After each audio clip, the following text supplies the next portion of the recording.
পাকিস্তানের রেকর্ডিক খনি প্রকল্পে ঋণ দিতে আগ্রহী যুক্তরাষ্ট্র, সৌদি আরবকেও অংশীদার হওয়ার প্রস্তাব। রেকর্ডিক খনির প্রকল্পে ঋণ দেওয়ার মাধ্যমে বিনিয়োগে আগ্রহ প্রকাশ করেছে যুক্তরাষ্ট্র। পাকিস্তানের সরকারি ও কূটনৈতিক সূত্র জানিয়েছে, যুক্তরাষ্ট্রের এক্সপোর্ট ইম্পোর্ট ব্যাংকের মাধ্যমে রেকর্ডিক প্রকল্পে অর্থায়নে আগ্রহী ওয়াশিংটন। সবকিছু চূড়ান্ত হলে এটি হবে পাকিস্তানের যুক্তরাষ্ট্রের প্রথমবারের মতো বড় ধরনের বিনিয়োগ প্রকল্প।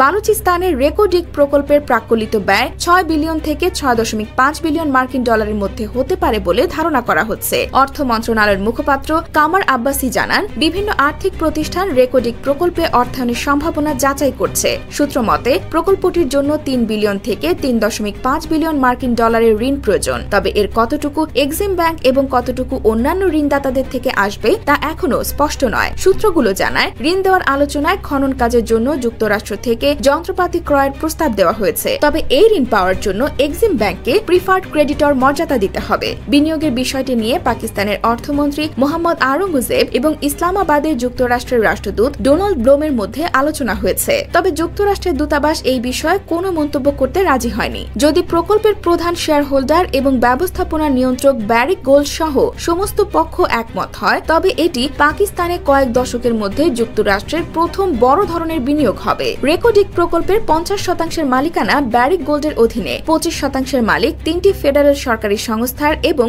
অবশিষ্ট 25% বালুচিস্তানের জন্য রয়েছে। পাকিস্তান ইতিমধ্যে সৌদি আরবকে ফেডারেল সরকারি সংস্থার শেয়ারগুলি কেনার প্রস্তাব দিয়েছে। ব্যারিক গোল্ড বর্তমানে প্রকল্পের সম্ভাব্যতা সমীক্ষা চালাচ্ছে। 2024 সালের ডিসেম্বরের মধ্যে সম্ভাব্যতা সমীক্ষা সম্পন্ন হবে এবং 2028 সালের মধ্যে প্রথম উৎপাদন শুরু করতে পারবে বলে আশা করছে কোম্পানিটি।